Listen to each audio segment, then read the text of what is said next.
सोचें तो जरूर हमारी सरकार बहुत से कार्य कर रही है। पहले भविष्यवाणी की गई थी कि भारत में करोड़ से ज्यादा लोगों की मृत्यु होगी कोरोना वायरस के कारण। 1918, 17, 18 में काफी लाखों व्यक्तियों की मृत्यु हुई थी। इस बार इस प्रकार नहीं हुआ, इसलिए कि हमारी सरकार बहुत सक्रिय रही और हमारी एकता को भी यह बताता है। एक तो हर एक धर्म मानता है कि मनुष्य शरीर और आत्मा है, शरीर और आत्मा दोनों की निर्मलता की आवश्यकता है। 3 बातों पर ध्यान दिया गया है। दूरी रखना, जरूर मनुष्य एक दूसरे के साथ मिलना चाहता है, लेकिन इस महामारी के कारण दूरी रखना, सैनिटाइजर का उपयोग करना और मास्क का उपयोग करना, यह हमें सरकार बताती है। इसको बहुत ही स्ट्रिक्टली फॉलो करना हर एक का कर्तव्य है। मैं हमारे स्कूल के हजारों, दसों हजारों बच्चों से अपील करता हूं, क्योंकि हमारे मिशनरी स्कूलों में हजारों बच्चे पढ़ते हैं। उनसे मैं अपील करता हूं कि वे अपने घरों में रहकर सक्रिय रहें और हमेशा इन 2-3 चीजों के बारे में याद रखें, जिससे कि ये महामारी से वे दूर रहें। कहा जाता है अंग्रेजी में, prevention is better than cure. वो सब आवश्यक है, क्योंकि बीमारी लगने पर उसकी क्रियाशीला करना इतना आसान नहीं है, बहुत समय जाता है। और हमारे देश में आबादी इतनी है कि पूरे सब लोगों की स्वास्थ्य का ध्यान नहीं दिया जा सकता, लेकिन यदि हम सक्रियता बरतें और हर एक व्यक्ति सतर्क रहें तो जरूर हम इस बीमारी से पार हो सकते हैं, उस पर विजय पा सकते हैं। This is a war we are fighting, a war, not just a small fight. The whole world is fighting this war. सारी दुनिया यह युद्ध लड़ रही है, लेकिन हमारा भारत अब तक काफी कुशलतापूर्वक और सफलतापूर्वक यह युद्ध लड़ रहा है। इसलिए मैं चाहता हूं कि हर एक धर्म के लोग, हर एक व्यक्ति, हमारे युवा, बुजुर्ग, बच्चे, सबको सतर्क रहकर, सक्रिय रहकर इस आदेशों का पालन करते हुए इस कोरोना वायरस से बचने की कोशिश करें और प्रभु पर भरोसा रखें, उनसे भी प्रार्थना करें, क्योंकि हम सब धर्म को, किसी न किसी धर्म को मानते हैं। ईश्वर हमारी मदद करें, यही मेरी प्रार्थना है। और उसी प्रकार मैं यही सबसे आग्रह करता हूं कि हम सब एक दूसरे की मदद करें और एक दूसरे को सहायता करने की कोशिश करें। धन्यवाद। जय भारत।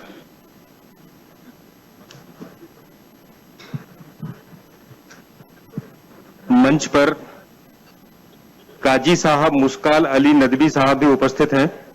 मैं उनसे अनुरोध करूंगा कि वो अपना मार्गदर्शन समाज को प्रदान करें।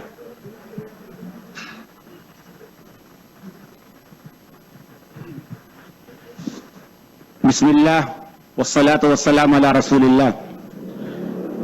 मोहतरम हमारे वजीर आला साहब, स्टेज पर तशरीफ फरमा तमामी हमारे मज़ाहिब के रहनुमा और तमामी सामीन, अभी आपने हमारे वजीर आला साहब का बहुत ही रहनुमा बयान सुना है। 4 चीजें उन्होंने कही है कि एक हमको मास्क लगाना है, सोशल डिस्टेंस में पालन करना है और सैनिटाइजर करना है और टीका लगवाना है। तो मैं आपको यकीन दिलाता हूं कि ये चारों काम हम कर रहे हैं। हम भी खुद टीका लगवा चुके हैं और हमारे मुफ्ती साहब ने इस सिलसिले में फतवा भी दे दिया है। और ये हम तमामी सामीन से ये बात कहना चाहते हैं कि हमारे यहाँ देखिए कि ये बात कही गई है कि सेहत जो है वो मालिक की बड़ी एक नेमत भी है, अमानत भी है। मालिक ने जिसको भी सेहत दी है वो उसको बड़ी नेमत दी है और बड़ी उसकी अमानत है। तो सेहत की हिफाजत करना हमारे धर्म के हिसाब से हर इंसान की जिम्मेदारी होती है कि कोई भी ऐसा काम ना करे जो कि उसकी सेहत को खराब करने वाला हो। तो इसलिए मैं तमामी हमारे सामने से कहना चाहता हूं कि सेहत के सिलसिले में जो भी हमको करना पड़े, आखिरी हद तक हमको करना चाहिए। Prevention is better than cure. ये कहा जाता है कि हम इलाज के मरहले तक पहुंच न पाए, पहले ही एहतियात कर लें। तो इसलिए मैं आपको यकीन दिलाता हूं कि इंशाअल्लाह हम इसकी कोशिश कर रहे थे, करेंगे। लेकिन क्योंकि आप जैसा कि जानते हैं कि इस वक्त पूरा एमपी जुड़ा हुआ है, हमारे वजीर आला तशरीफ फरमाए, मैं तमाम पूरे एमपी के हमारे खासतौर से धर्मगुरुओं की तरफ से और हमारे मुस्लिम भाइयों की तरफ से कहना चाहता हूं कि हमारा पवित्र रमजान आने वाला है। हम आपसे ये बात तमाम इस माध्यम से कहना चाहते हैं कि रमजान के महीने के अंदर 6 बजे से लेकर तकरीबन 11 या 12:30 बजे तक हमको छूट दी जाए, ताकि हमारे जितने ये साल का एक त्यौहार होता है, साल के अंदर इसको करना होता है, ताकि हम कर सकें। लेकिन आपका जो मार्गदर्शन है इसको पूरा पूरा पालन करवाएंगे हम। और आपको बता दें, हम तो आप जानते होंगे कि हमारे यहाँ तो नमाज से पहले वुजू करना फर्ज होता है। ये नमाज जब आदमी पढ़ेगा तो उससे पहले वुजू करना फर्ज होता है, यानी हाथ धोना, मुंह धोना, 3 मरतबा नाक पे पानी डाला जाता है, 3 मरतबा नाक पे पानी डाला जाता है, 3 मरतबा हाथ धोए जाते हैं, वुजू किया जाता है। इसके बाद ही वो मस्जिद में जाता है और सोशल डिस्टेंस हम करेंगे। लेकिन मैं आपको जितना आपका ये प्रयास सुनते हम आपका पूरा सहयोग करेंगे। लेकिन साथ में आपसे, क्योंकि इस वक्त पूरा एमपी जुड़ा हुआ है और आप जैसे जानते हैं कि मुझसे पूरे एमपी के तमाम हमारे काजी हजरात और मुसलमान मुझसे राब्ता कर रहे हैं कि आप वजीर आला साहब से ये गुजारिश कीजिए कि रमजान के महीने के अंदर खासतौर से कि हमको 6 बजे से लेकर कम से कम 11 बजे तक छूट दी जाए, ताकि हमारी अफ्तारी, नमाज और तरावी हो सके। मैं उम्मीद करता हूं कि हमारे वजीर आला साहब, हमारे तमाम धर्म गुरु इस बात को गौर करेंगे। और हम तमाम साथियों दोबारा से हम ये अपील करना चाहते हैं, पुरजोर अपील करना चाहते हैं कि जो गवर्नमेंट की तरफ से आपको हिदायत दी जा रही है, जो आपको लाइन दी जा रही है, उसको मुकम्मल तौर से उसका पालन करना चाहिए। हमको जर्रा बराबर इसके अंदर कोताही नहीं बरतना चाहिए। जो फिर दोबारा कहता हूं कि सेहत अल्लाह की बहुत बड़ी नेमत भी है, अमानत भी है, आपकी जिम्मेदारी है। तो कोई भी ऐसा काम मत कीजिए कि जिस वजह से आपकी सेहत या दूसरों की सेहत खराब हो। कुरान, पवित्र कुरान के अंदर यह कहा गया है कि मन कतल नफ्सन बगैर नफ्सिन फकतल अन्नास जमीआ। कुरान ने कहा कि अगर किसी ने अपनी वजह से किसी एक जान को मार दिया तो पूरी इंसानियत का, पूरी मानवता का उसने मानवता को खराब किया है। और अगर उसकी वजह से कोई इंसान बचता है तो पूरी मानवता को ये हमारे है कि अगर आपकी वजह से किसी को बीमारी लगती है, बीमारी फैलती है, तो जैसा कि अभी हमारे वज़ीर आला साहब ने भी कहा कि ये हमारी इज्तिमाई जिम्मेदारी है। तो मैं एक बार मुबारकबाद पेश करता हूं हमारे वज़ीर आला साहब को कि आप माशाअल्लाह, अल्लाह ने आपको दोबारा ये मौका दिया है, आप पूरी हिम्मत से ये काम कर रहे हैं। हम दुआ करते हैं कि मालिक हमारे सूबे को, हमारे देश को और पूरे आलम को इस बीमारी से निजात अता फरमाए। और हम सब जिस तरह अच्छी तरह इस दुनिया में रहते थे, हम इस तरह रहें। और तमाम लोगों से दुआ भी की मैं कहता हूं, हम लोग अपने अपने तौर से मालिक से खूब दुआ भी करें। हमारा ये मानना है कि इस पत्ता भी अगर हिलता है तो पत्ता भी मालिक की मर्जी से हिलता है। तो हम मालिक को राजी करेंगे, वो काम करें जो मालिक को राजी करने वाले हैं, उन कामों से बचें जो मालिक को नाराज करने वाले हैं। मालिक हमारी सबकी मदद फरमाए और अल्लाह ताला हमारे शहर को, हमारे सूबे को, हमारे मुल्क को, खास तौर से पूरे आलम को अल्लाह ताला इस बीमारी से निजात अता फरमाए। बहुत बहुत शुक्रिया। धन्यवाद।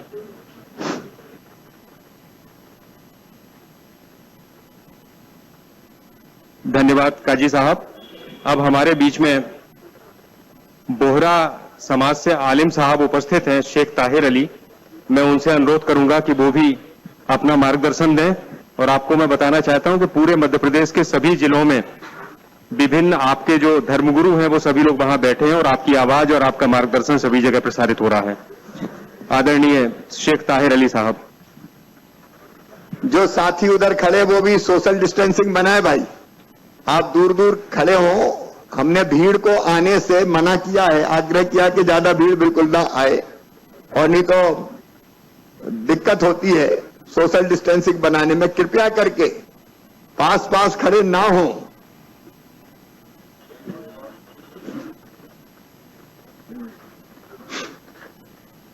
बिस्मिल्लाहिर्रहमानिर्रहीम। हामिदन व मुसल्लियन। माननीय मुख्यमंत्री जी, तमाम धर्म गुरुओं, आज की ये बैठक इसलिए ज्यादा इंपॉर्टेंट है कि अल्लाह ने अपन सबको पैदा किया है। पैदा करके अल्लाह ने अपन सबको सेहत की नेमत अता की है। जैसे कहा जाता है कि हेल्थ इज वेल्थ, सेहत है तो दुनिया में हर नेमत अपने लिए है। ये जो कोरोना की जो बीमारी आम हुई है,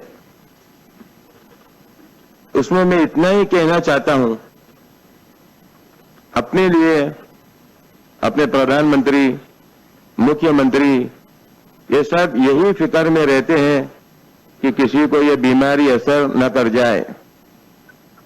तो मेरा सभी से ये गुजारिश है कि हर शख्स अपने जान का एक डॉक्टर है। हर शख्स अपना ख्याल रखेंगे, एहतियात करेंगे।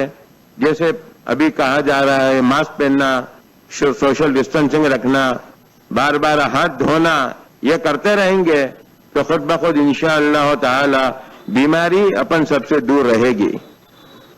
और मैं ये भी कहना चाहता हूं कि जिंदगी है अपनी बाकी, तो जितने भी मौके आएंगे, अवसर आएंगे, उनका बखूबी इंशाअल्लाह ताला अपन अंजाम देंगे। जब जिंदगी ही नहीं होंगी तो अवसर तो आते रहेंगे, लेकिन हम नहीं होंगे। इसलिए मेरी और सैयदना मुफद्दल शहबुद्दीन साहब भी यही आदेश देते हैं, बार बार जितने भी गाइडलाइन हमको आते हैं उनमें यही गाइडलाइन आती है कि हुकूमत के कानून के तहत जो भी करना है वो करना। जो मुल्क में रहो उनके वफादार रहो। रसूलुल्लाह सल्लल्लाहु अलैहि वसल्लम ने फरमाया है, हुब्बुल वतन मिनल ईमान। मैं मुख्यमंत्री साहब से विश्वास दिलाता हूं कि आप जो हमारी फिक्र कर रहे हैं, हम आपके साथ में हैं। ये कोई आपकी फिक्र नहीं कर रहे हैं, ये हमारी फिक्र कर रहे हैं। आज किसके बाद इतना टाइम है कि सबको इकट्ठा करे, सबको ये सुनाए और सबको ये गाइड करे। तो मैं अल्लाह से ये दुआ करता हूं कि जैसे कुरान मजीद में खुदा सुब्हानहू ने फरमाया है कि वइज़ा मरिज़्तु फहुवा यशफीन, जब मैं बीमार होता हूं तो खुदा शिफा देता है। शिफा देने वाला अल्लाह है। तो अल्लाह से हम प्रार्थना करते हैं कि अल्लाह ताला हम सबको महफूज रखे और हम सबको सेहतमंद रखे और हम सबको अपने मुल्क की तरक्की के लिए आगे हाथ बढ़ाने के लिए मदद करे। खुदा ताला से इल्तिमास करता हूं कि हम सबको खुदा ताला सेहत, अमन अमान में बाकी रखे। शुक्रिया।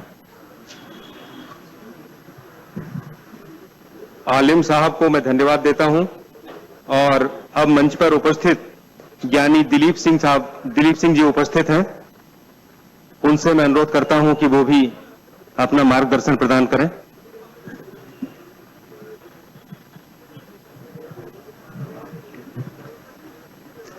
गुरा एक दे बुझाई, सबना जिया का इको दाता, सो मैं विसर ना जाई। गुरु नानक माननीय शिवराज सिंह जी चौहान ਅਤੇ सभी धर्म के धर्मगुरु प्रमुख साहिबान, माननीय शिवराज सिंह जी हमारे प्रदेश के मुखिया हैं। उन्होंने अपने सच्चे हृदय से, सच्चे मन से अपने प्रदेश की जनता को अपना माना है। मुखिया ऐसा ही हो जो घर का मुखिया होता है, परिवार की चिंता करता है। सो उनको अपने हृदय में बहुत चिंता है कि जो कोरोना महामारी जो हमारे प्रदेश देश के अंदर फैली हुई है, इसका इलाज कैसे हो, इससे हमारे प्रदेश के लोग, प्रदेश की जनता, मेरा परिवार कैसे बचे, दुखों से बचे, कैसे वो सुखों में आए।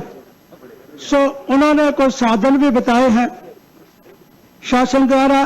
जो बताया गया है कि मास्क लगाओ और जिंदगी बचाओ।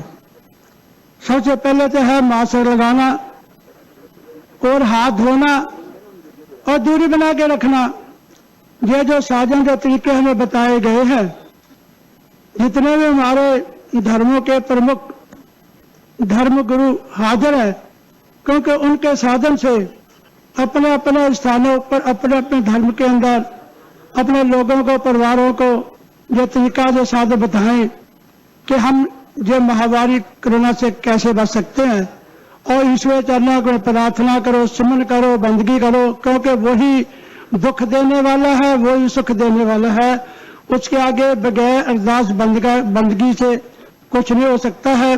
सो मैं माननीय शिवराज जी चौहान सभी धर्मगुरुओं का बहुत सम्मान करता हूं और आस करता हूं कि अपने अपने स्थानों में ये अपना ज्यादा से ज्यादा प्रचार करें कि मास्क लगाओ, जिंदगी बचाओ, हाथ धो, गर्म पानी पियो और दूरियां बना कर रखो। बहुत बहुत धन्यवाद।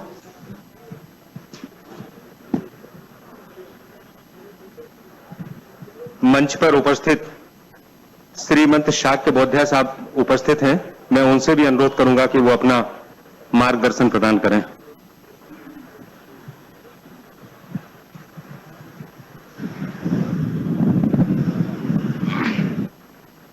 बहुत बहुत धन्यवाद। बहुत बहुत साधुवाद दूंगा आदरणीय माननीय शिवराज सिंह चौहान जी को, हमारे प्रदेश के मुखिया, जिन्होंने इस प्रदेश को स्वस्थ करने के लिए इतनी भरी गर्मी में लोगों को सजगता और जागरूकता के लिए विशेष प्रकार का ये अभियान प्रारंभ किया है। और मैं बहुत बहुत साधुवाद देता हूं कि उनके हर कार्यों के माध्यम से प्रदेश के अंदर एक संदेश जा रहा है कि आप सुरक्षित है तो परिवार भी सुरक्षित है। अगर आप सुरक्षित नहीं है तो आपका परिवार भी सुरक्षित नहीं है। उसकी शुरुआत भी उन्होंने अपने परिवार से ही किया था। मैं बहुत बहुत साधुवाद देता हूं और उनका ये अभियान मेरी सुरक्षा मेरा मास्क, इसको भी मैं बहुत बहुत साधुवाद देता हूं, बहुत बहुत धन्यवाद देता हूं। इस महामारी को फैलने से रोकने के लिए बेहद ही जरूरी है बचाव। और महत्वपूर्ण है कि जब भी आप अपने घर से निकले तो सामाजिक दूरियां एवं मास्क पहनकर ही निकले, सबसे महत्वपूर्ण है। और महत्वपूर्ण यह भी है कि इस महामारी से निपटने के लिए सामाजिक दूरियां एवं मास्क एकमात्र सर्वोत्तम औषधि है जिसके माध्यम से हम इस महामारी को रोक सकते हैं। सरकारी जितने भी निर्देश दिए गए हैं वो सारे निर्देशों का कड़ाई से पालन किया जाए और ये प्रयास हो कि मेरे द्वारा हमारे द्वारा किसी की हानि नहीं हो, किसी को हानि न पहुंचे। आज ये संकल्प करें और बहुजन हिताय बहुजन सुखाय लोकानुकंपाय के लिए हम कार्य करें। महत्वपूर्ण यह है कि हम अपनी आस्था से अनुप्राणित और प्रेरित हैं, मगर कोई भी कार्य बगैर आस्था से व्यर्थ है।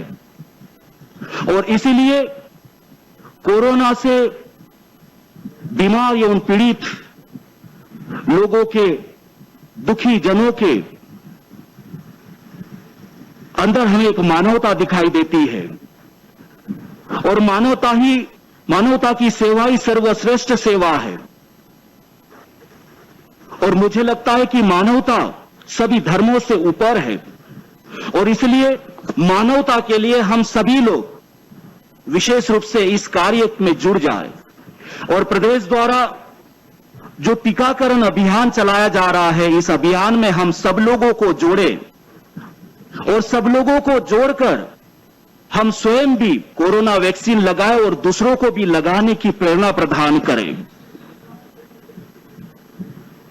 आइए हम सभी लोग मिलकर इस महामारी से मुक्त होने के लिए सरकार के साथ खड़े रहे और उसका कड़ाई से पालन करें, निर्देशों का पालन करें। हम सभी लोग घर से निकले तो निश्चित हम अपना मास्क पहनकर रखें, सामाजिक दूरियां बनाकर रखें, हम स्वयं भी सुरक्षित रहे और दूसरों को भी सुरक्षा प्रदान करें। यही मंगल कामना करता हूं और इस अभियान को बहुत सारी शुभकामना प्रदान करता हूं और प्रदेश के अंदर बहुत सारे लोग कोरोना से पीड़ित हैं,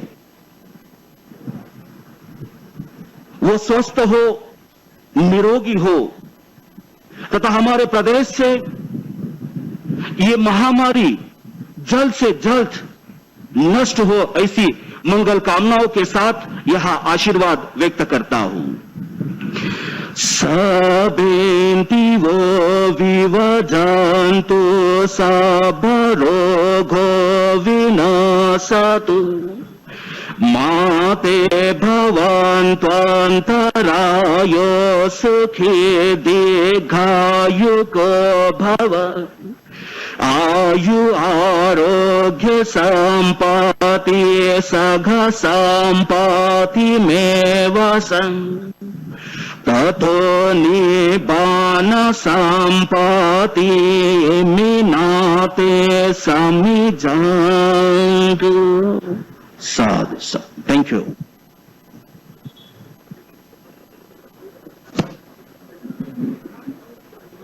अभी हमारे धर्म गुरुओं का मार्गदर्शन भी प्राप्त हुआ और उन्होंने इस महामारी से बचने के लिए जो तरीके हैं उनको अपनाने की भी अपने अनुयायियों को सलाह दी है।